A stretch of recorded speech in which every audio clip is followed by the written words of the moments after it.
Hello everybody, welcome to That's Football. Chelsea won, Liverpool won. What a game of football. You know, Saudi Arabia can offer all these players what they want, but you can't buy that competitive element that exists. You just can't. It's absolutely incredible. Chelsea are back in my opinion. Liverpool are back in my opinion. There's a big but. We'll talk about that in a moment. But also, Caicedo. Where would you go if you were Caicedo? Now, he wants to go to Chelsea, we think, but I've got to be honest.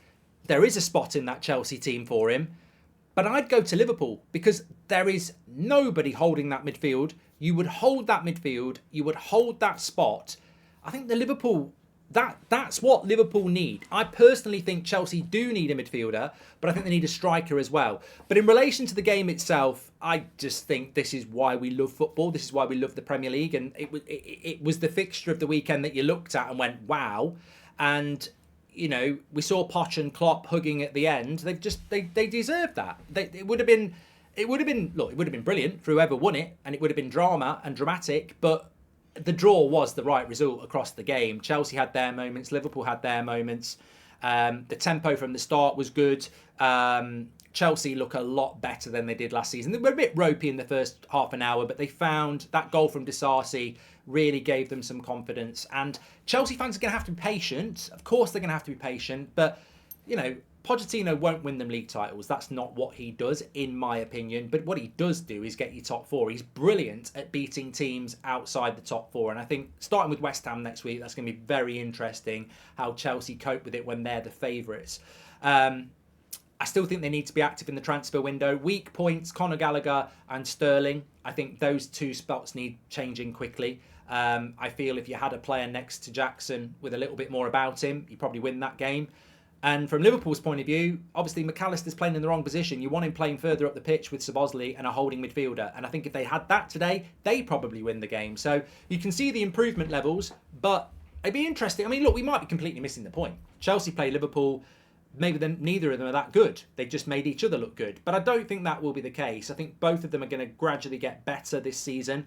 The next 2 weeks, when I say Chelsea and Liverpool are back, the next 2 weeks is the but. Chelsea have got to sort that midfield out, and I would go and buy a striker. I can't believe they haven't done that. I've been saying it for 12 months. They just need an out-and-out goal scorer, I think.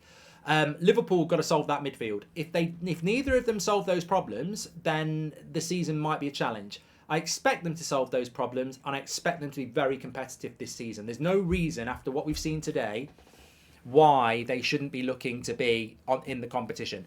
Neither of them are going to stop Man City winning the league. I don't think anyone's going to stop that. But there is potential to get near Arsenal. There is a potential to be in the top four, and both of those clubs would obviously absolutely love that. I thought that for a game that... Yeah, there's a question mark whether a game like this should get played on the opening weekend. I was saying this about the removal of Salah, the removal of Reece James, and you know, big players were being taken off with 20 minutes to go. And it was a little bit weird because it was a little bit pre-season. And the reason those players were being taken off is because fitness levels are not where they should be. I think if this had been played in October and both teams have got more points and everybody's fitness is better, I don't think most of those subs get made. I don't. I think it's just because it's the start of the season and teams aren't where they need to be in fitness, and they never will be for a few weeks. So you have to make more subs than you would normally do. I certainly don't think Salah and Diaz going off would normally happen. And I don't think Reece James going off would normally happen either. But Chelsea defensively, Thiago Silva was brilliant. I thought Colwell did well. Disasi got better and better after a really bad first 20 minutes. Liverpool, again, I thought Van Dijk looked steady. I thought Konate was immense. The weaknesses of Trent are still there. People target that area, and they could have conceded 2 goals because of it.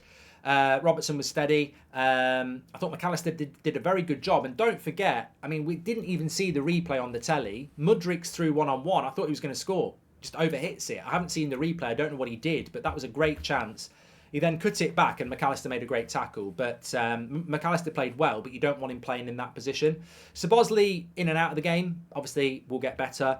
Salah was a bit quiet, to be honest. I thought the front three were a bit, not match sharp. Jota wasn't that good. Diaz and Salah were a little bit off it. They'll get better, of course. And then obviously for Chelsea, I thought we've spoken about Chilwell did well. Reece James did well. Into the midfield, wasn't massively impressed with Conor Gallagher and Chukwuemeke. But Enzo Fernandez got man of the match on the TV, and for me it would have been him or Konate, and I think the way he played in the second half, Enzo probably did shade it. Jackson looks lively. Whether he's going to be lively and inconsistent, I don't know. He gets into the right spaces. He should have scored a goal in the first half. Sterling was very disappointing. So there's room for improvement. And I think that has to be the thing for Chelsea and Liverpool. They've got to improve quickly because they've got potential to have really big seasons. Chelsea aren't in Europe. That's going to be massive for Pochettino, having all week to refresh and train his team. Liverpool have got Thursday night football. They don't have to take it seriously. That's a big opportunity for them as well. The most important thing, I think, for these teams is to be in the Champions League next season.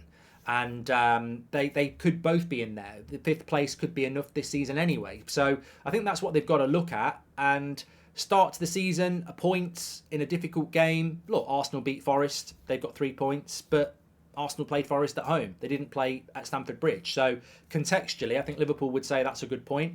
Chelsea would say, in light of last season, that's a good point. Let's go and build on it. Liverpool play Bournemouth next week. Chelsea play at West Ham. Win those games. Keep working. That's what it's all about. But they've got to be active in the transfer market. I think that's the most important thing for me. Liverpool have to, even when you look at the bench, Liverpool have to do something with that holding midfield position. I don't think they can win this Casido race now, but they've got to do something. They have to get somebody who can do that role. And Chelsea, obviously, they've got their issues to solve as well. I don't know whether they're going to do it. I personally think they just need an out-and-out striker. But it was interesting watching Chelsea with Pochettino on the line. You know, whatever you think about Pochettino, and I don't think he's the man to win league titles at Chelsea, but I do think he's the man to get them top 4. And you look at the men on the touchline last year, and they just weren't. They didn't give you that vibe, did they? As for Jurgen Klopp, he's one of the best managers in the world. I think his challenge is different. He probably looks at Pochettino and the money Chelsea are spending when they're not even in Europe, and he looks at it and goes, if I had that sort of money, and I've always said this as Klopp, and I'll always say it, if you gave Jurgen Klopp the money that Pochettino's got, you gave him the money that Pep Guardiola's got, I think they'd win the league. I think Liverpool's problem has always been Jurgen Klopp has to compete with one arm behind his back to a certain extent. But where would I put each of these teams? Very difficult to predict because we've only seen one game. But I think they are back if they can solve those problems. And from what I saw today, I think they'll be a lot more competitive against the Arsenals and the Manchester Uniteds and the Newcastles, whereas last season they just weren't. So I stand by it. I think from what I've seen today, they are back because being competitive is being back. I'm not saying they're going to win the league. I'm not definitely going to say they get top 4. They're up against good teams. But last season, they weren't there. This season, I think they look like they will be. Anyway, get your comments in below. Smash a like on the video. Remember, on the road to 1 million. So subscribe, bottom right-hand corner. And get your comments in below. What were your thoughts on the gaps to make Liverpool and Chelsea better? What do you think about the season ahead? What do you think about the game today? And more importantly, what do you think is a good season for these teams, honestly? Get your comments in below. Thanks, everyone, for watching. I'll speak to you all in a bit.